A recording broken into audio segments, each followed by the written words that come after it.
to record it, Laura? Oh, there we go. Okay.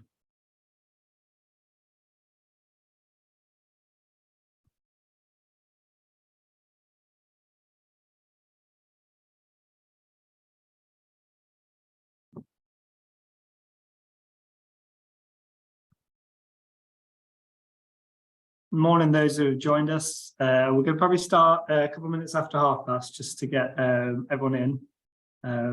But yeah, if you just bear tight for a couple of minutes while we get everyone through the doors, it'd be brilliant.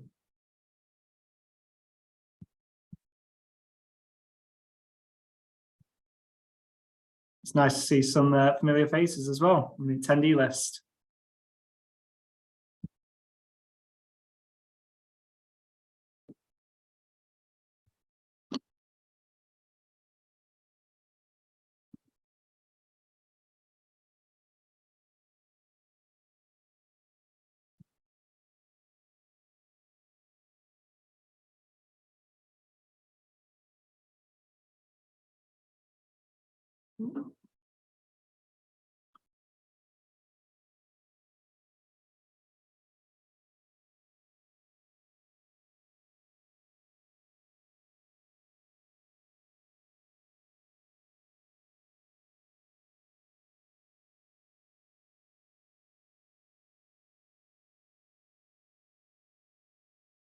All right, we'll give it another minute.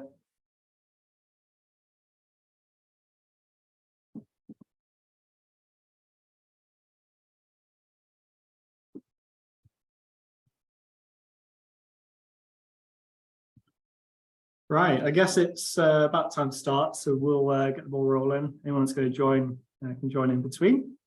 So yeah, thank you for coming along today. We're PD tax consultants and we're going to be discussing today capital allowances on property. Today I am joined by my colleague Hassan. We are both tax consultants here at the team of PD Tax, and our mugshots are there for everyone to see.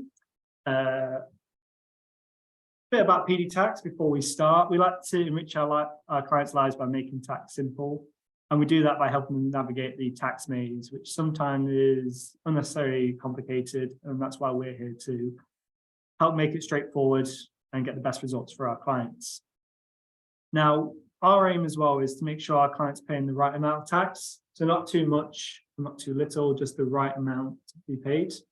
And by doing that, we consider all available reliefs, such as capital allowances that we're going to be discussing during the presentation today. A bit about what we do. We provide personal and business tax, advisory and compliance.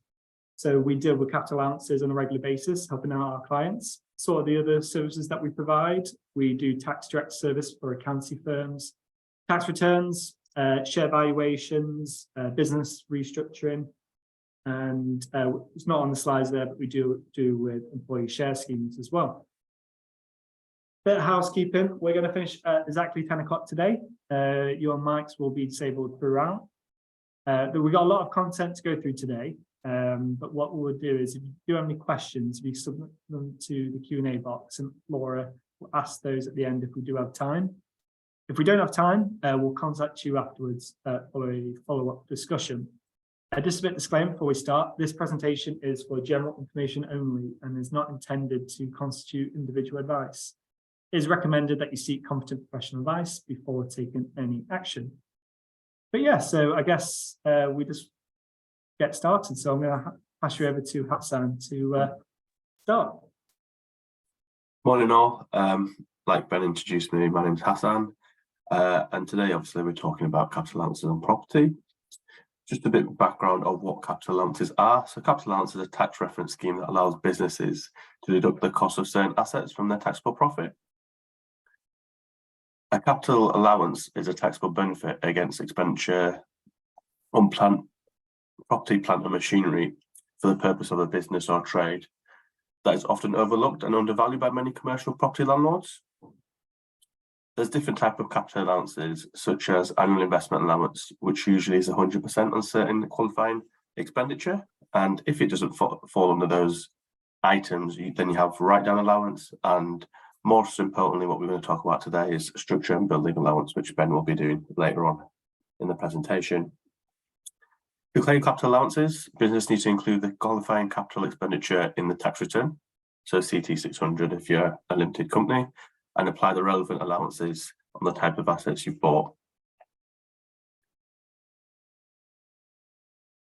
So what falls under capital allowances, or what expenditure falls under capital allowances for property? So this is integral features of the property. So for examples of that are like fire exits, heating systems, security systems, lifts, and other examples are there. But our job is to basically analyze the building, find out what can qualify, and then give you that kind of advice. Even though you might see with your friends and stuff that certain other things can be capitalized and capital allowances may be claimed, but however, these are a list of some items which are disallowable, which can commonly be used incorrectly. So cost of the building itself or the property, land associated to the property, mains, waters and gas systems, a good one. Any landscape and outdoor work isn't usually included either. And sometimes when items have already had a claim against them for another relief, for example, R&D, you might not get the capital allowances on them either.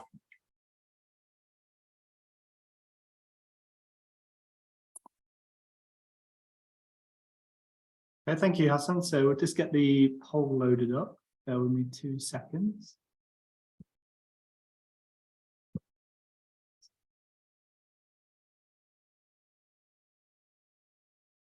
There we go. So I've just launched the poll now. So the question that we're asking is, does expenditure incurred on residential property qualify for capital allowances? So if you could, answer away.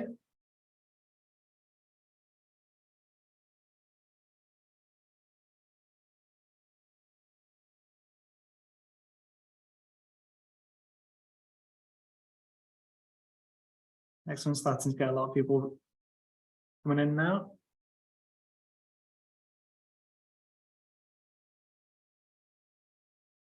We've got a couple more people, don't be shy in the results. We'll give it another 10 seconds and then we'll give the findings.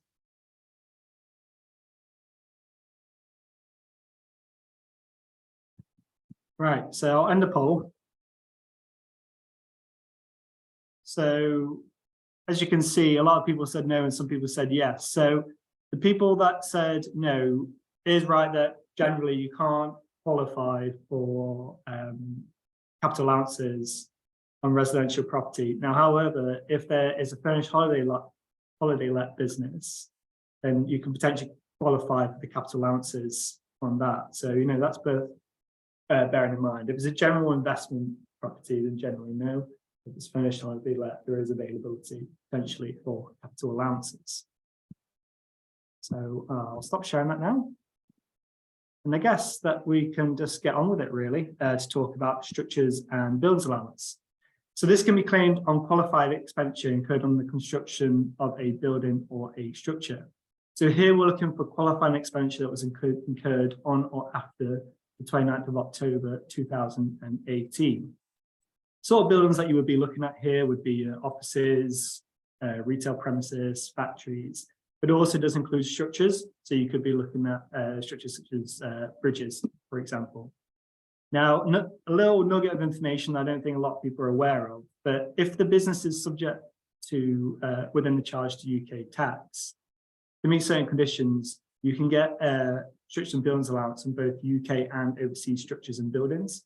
So this could be really beneficial if you have a multinational business.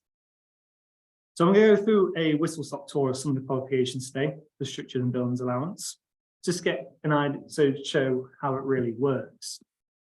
So the first qualification I briefly want to talk today about is relevant interest. Now, the person incurring the expenditure needs to have a relevant interest in the building or structure. I don't have full time today to go through all the relevant interests, but the basic rule is that the interest is that the relevant interest is the interest in the building, to which the person who incurs the expenditure is entitled when the expenditure is incurred. So they must have the interest when the expenditure is incurred. this relevant interest is not the interest to which the person becomes entitled as a result of that expenditure. Certain modifications that I don't have time today to discuss. The next requirement is that there needs to be a qualifying activity carried out on the building. Now, the qualifying activities, I've put the legislative reference on there, but it includes both trade and ordinary UK property businesses. In addition to this as well, there needs to be a qualifying use of the building. And by qualifying use, it means that the first use of the building or structure after the qualifying expenditure has been incurred is non-residential use. Now, if the building itself was being used for business purposes, but for non-residential purposes, but then suddenly it becomes disused, deceased to be used, it's still treated as being used for business purposes, and so SBA can be claimed now. But at the point it starts to be used for residential purposes, it can no longer qualify for structures and buildings allowance. So residential uses would be such things like a dwelling house, student accommodation, or a prison. I'll put some examples on there of what wouldn't be considered to be residential, and that includes both hotel and care homes. Now, if the part of the property is being used for non-residential use and then residential use as well, you need to do a just and reasonable apportionment based on the use of the building. And the business use part for non-residential use can potentially qualify for the structure and buildings allowance. But the important point is that no relief is available if the business use is so insignificant to the whole use of the building. So that's something that everyone should be aware of. And because SBA can't be claimed on residential properties, you wouldn't get structure and building allowance, for example, for a home office. So how much are we talking? Well, it's given at a flat rate of 3% of qualifying expenditure over 33 1/3 years on a straight line basis rather than a reduced basis. Now, if you have a longer or shorter accounting period, the structure and buildings allowance is reduced accordingly, so either reduced or increased. And there's a similar time apportionment made if, for example, you SBA conditions are met some part of the year and then not the other. So that could be, switching from non-residential to residential, or you've demolished the building itself. The general rule as well is that you start to get SBA from the later the date that qualifying expenditures incurred and the date it was first used by the business for non-residential purposes. So I want to discuss the allowance statement as well. Now, a lot of people, they're not aware of this allowance statement, so it's good to have a brief discussion on it. The main idea is that the relevant interest in the building can change a lot over the 33-year period. And in order to claim the SBA, the current owner of the building who incurs qualifying expenditure needs to create what's called an allowance statement. Now, I've detailed in the slides what the requirements are of the allowance statement and the statutory reference. So now include details of the building, when the contract was entered into for construction, the amount of qualifying expenditure, and the date the building was first brought into use for non-residential use. And when the seller actually when the owner of the building comes to sell the property, they need to pass this allowance statement on to the buyer.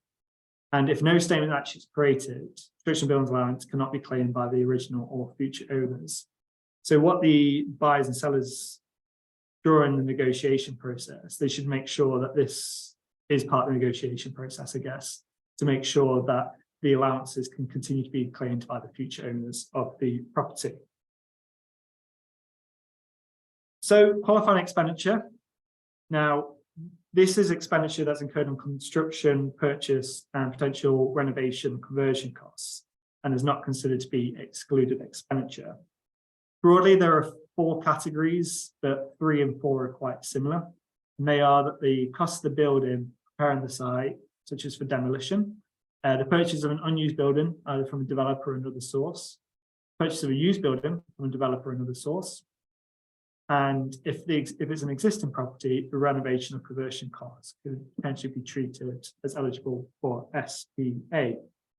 Now, the amount of qualifying expenditure that you're going to get is going to depend on what category you fall under, and that's because sometimes you're going to be using the purchase price rather than the qualifying construction costs that are in place. And on the previous slide as well, qualifying expenditure could also include fees for the design or fitting out works. Now, there are certain expenditure that will not qualify for SBA, And that includes the cost of acquiring the land or the rights over it. So you're talking about your SDLT. You can't get it for costs associated with plan permission or financing costs, such as loans. There's no availability for costs associated with land reclamation or fixtures, for example, in integral features. And also, if the expenditure also qualifies for another plant and machinery allowance, then you can't qualify for SBA. Some other restrictions when it comes with restriction buildings allowance. If the contract was entered into prior to the 29th of October 2018, you can't qualify for restriction buildings allowance, even if that expenditure is incurred afterwards. And it's all to do with that important date being the 29th of October 2018. You also won't get SBA on expenditure that's incurred more than 7 years before the commencement of the qualifying activity, as mentioned in previous slides. So you're looking at sort of essentially pre-commencement there. And you also don't get SBA once you demolish the building as well. When you come to sell the property, there is no balancing adjustment when the building is sold, which is very good. And what will happen here, the old owner will no longer be entitled to claim SBA, and the buyer continues to use it for non-residential use, will be able to claim the 3% from the original qualifying expenditure for the remaining period. And the amount paid by the buyer to the seller is just ignored for these purposes. What they need to be aware during this period when they sell as well, they may need to time apportion restriction of buildings allowance, because the amount of SBA available could be in the middle of an accounting period. As explained earlier as well, the seller will need to pass over to the buyer the allowance statement. The last bit I want to talk about on the sale is that the seller needs to be aware of the chargeable gain position, because if they've claimed restriction building allowance in the past, the consideration for the disposal is increased by the SBA claims. So it's sort of like a clawback of the relief, really. This is quite a niche point, but it's something that's been mentioned in the last couple of budgets, and this is to do with Freeport tax sites. So what the Treasury is, they've designated certain areas as these Freeport tax sites. And what they are saying here with the structures and buildings allowance is that they're going to provide enhanced relief for buildings that qualify for SBA. Now, this enhanced relief is going to be 10% over 10 years rather than the 3% over the 33.5 years. Now, in order to qualify for this amount, I've stated on the slides there, so you can look at them later, but it does include those who are in charge to income tax or corporation tax, so unincorporated business can get them as well. Construction begins, expenditures incurred, and the property is first brought into use at the time where it's considered to be a Freeport tax site. The expenditure must be incurred and building first brought into use on or before the 30th of September 2026. And the allowance statement also needs to state so. So there are a list of Freeport tax sites I've included on the slides here, but be aware of them, because this might be something, a niche point that does come up later on. So when a leaseholder purchases a fixture, I probably want to briefly talk about this point, because who's going to be able to claim it, freeholder or leaseholder? Who's going to be able to claim the capital allowances in those fixtures? Well, there is a subsection in the legislation that basically allows the leaseholder to make the capital allowance claim rather than the freeholder. So that, I guess it kind of reflects the circumstances really of what's going on. Now, when purchasing a commercial property, the buyer does need to be aware of the tax implications, mainly about whether or not they'll be able to claim capital allowances in the future. And the main point of this is because part of the purchase price is going to be for the price of the property, and then part of it's also going to be for the fixtures and the property themselves. Now, the claim for the capital allowances and the fixtures isn't going to reduce the base cost of the property when calculating the chargeable gain. So it doesn't reduce the base cost, but there does need to be a separate chargeable gain that's carried out. But there isn't a small point that where the property is sold at a loss, the amount of retained plant and machinery capital allowances reduces the amount of allowable loss. So that's something to consider further on. Now, the capital allowances that you can get never exceed the original cost of the fixture. So where the seller has previously claimed capital allowances, the buyer is also, capital allowance claim is going to be limited to disposal value used by the seller. So when you look at this, you need to kind of ignore the amount that's been allocated to fixtures in the sale agreement itself. Now, there's two requirements that you need to be looking at when you are going to be selling a property with fixtures in there. And they are the fixed value requirement and the pooling requirement. Now, the aim of these requirements is to ensure that the seller takes the disposal value in the capital allowance computation, and the buyer then restricts their claim to the same amount. If these conditions aren't met, purchaser or buyer, the future owners, cannot claim the capital allowances on those fixtures.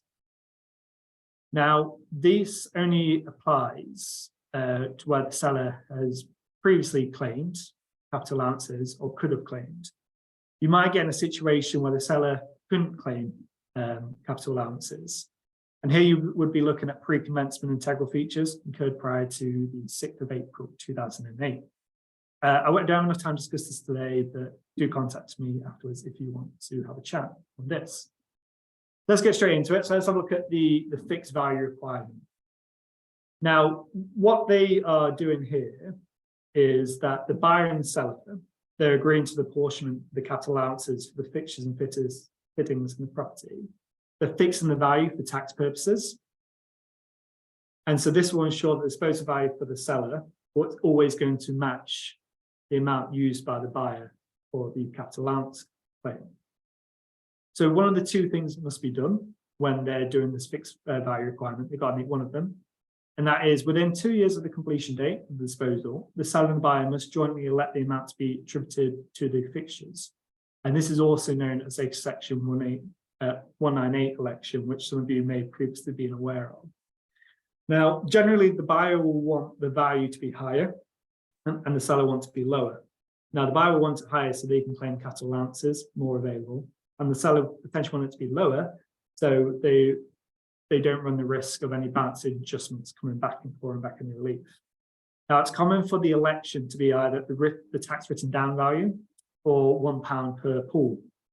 Now, electing at the written down value means that the seller won't suffer any clawback of any allowances already claimed, but the seller will cease to claim any further allowances. And basically, the buyer will step in the shoes of the seller's shoes. But if a £1 election is made, it means the buyer will not be able to claim any allowances, which will mean the buyer cannot claim the capital allowances and the seller will be able to retain the benefit of claiming the capital allowances. So this is going to all be part of the negotiation process. I guess it's going to be the dance between the buyer and the seller to agree what they want.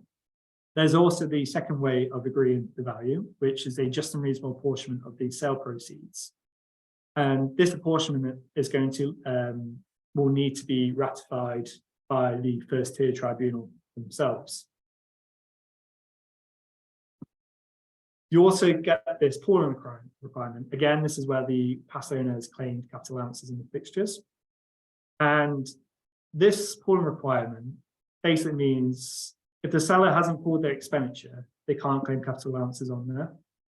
Therefore, the lack of capital allowances claim due to no pooling may impact on the amount the buyer is actually willing to pay. They can't claim capital allowances. So yeah, essentially, if it's not added to the pool, it runs the risk that the buyer won't be able to claim the capital allowances. Now, the seller needs to enter it into the pool, but there's no requirements for the seller to actually claim the written down allowance. It's just the requirement that it needs to enter the pool. So whether that be the main pool or the special rate pool itself. So as part of negotiations between the buyer and the seller, the buyer should investigate whether the seller has claimed all allowances it could have claimed and that it's pooled all the requirements.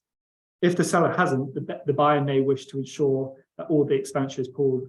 Otherwise, there may need to be a renegotiation on the price between the parties.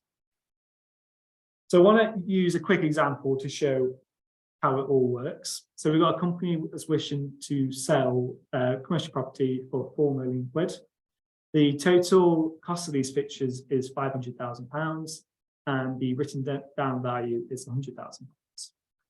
Now, the company itself has previously pooled expenditure and the market value of the fixtures is currently £40,000.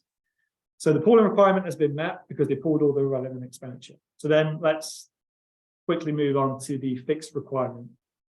So let's say the first situation, the buyer wishes to enter into election fixing the value £2. What will happen here is the disposal value for the company will be £2, and they'll bring this £2 into the tax computation. And what this means is the seller is going to obtain further allowances to the value of £99,998.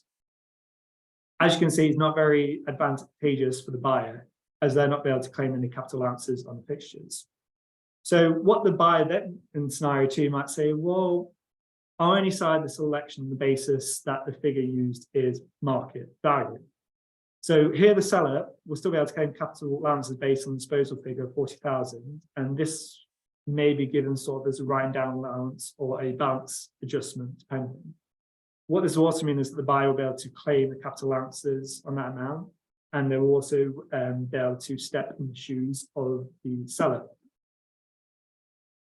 The buyer may negotiate harder. They might say, I wish to state the fixtures of transfer at the written down value. Now here, the seller's tax position is going to be neutral because the disposal value is going to equal the value brought forward. Here, the seller is going to have a bit of certainty, and it will ensure that they retain all the allowances that they've already received. And this kind of protects them against any balancing adjustments that are going to potentially be raised. Let's say the last situation that we have is that the buyer and the seller could agree to fixtures to be sold up to the historic cost of the fixtures. Now, this could put the seller at a risky position. There's going to be any potential clawbacks of any relief. But seller may potentially be willing to do this, for example, if they have any unused losses to cover any balancing charge. And so here they might allow for a higher value to be attributed to the fixtures, but it is going to depend on the circumstances itself. So I guess what this is all telling us, it's all part of the negotiation process. It's all going to come between the dance between the buyer and the seller. It could come down to how quick the seller is willing to sell, or if the buyer is quick to buy. But the main thing is that during the negotiation process, that they have the right advisors to ensure that it's, they're not getting a bad end of the deal. Because at the end of the day, the buyer is going to want to ensure that they can continue to claim the capital allowances because it's a very, very valuable tool that's going to help towards their taxable profits for the year. And then, for example, if the income tax or the corporation tax liability itself. So that is us in a nutshell today to talk about capital allowance and property. Like I said, it was a whistle-stop tour with it, and there are a lot of other points to consider. For example, the negotiation process and all that, how that would work. But here at PD Tax, we would be able to assist any advisors on seeking to help their client with their tax positions. So if you want to give myself or Hassan a call to discuss your client situations, then we'd be more than happy to have an initial consultation with anyone. But apart from that, if you've just come along today to learn a bit about capital allowance and property, do hope that you've enjoyed it. Laura, do we have any questions? I think we've got a couple of minutes to go through any. Yeah, the first one is, can an unincorporated business claim the structures and buildings allowance? Yeah, so good question. So that, it is available for both incorporated and unincorporated businesses, structures and buildings allowance. Yeah, and we've got one more. Can a section 198 election be made for furnished holiday lets? Potentially. I might need to have a discussion with the anonymous attendee afterwards, but potentially. So, I mean, I'd love to have a bit more in-depth conversation behind that, just because there's quite a few requirements. So I could have a discussion with the anonymous attendee if they would like to message me afterwards and give them a quick call to discuss that with them.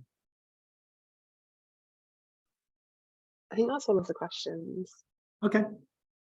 Well, if the anonymous attendee could leave their contact details, I can give them a call afterwards to just talk about the furnished holiday lets and how the capital allowances work as well, so they have a bit more background information and how the there is an exit survey where you can fill out your details if you'd like either Hassan or Ben to give you a call back.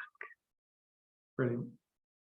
Well, thank you for attending everyone today. I won't keep you any longer because I know it's Friday and you probably want to finish for the weekend. Well, 4 days work and then you can finish for the weekend. I guess that's the nature of the beast of working. Thank you for all attending today. And do contact us by using the exit survey at the end. Take care, everyone.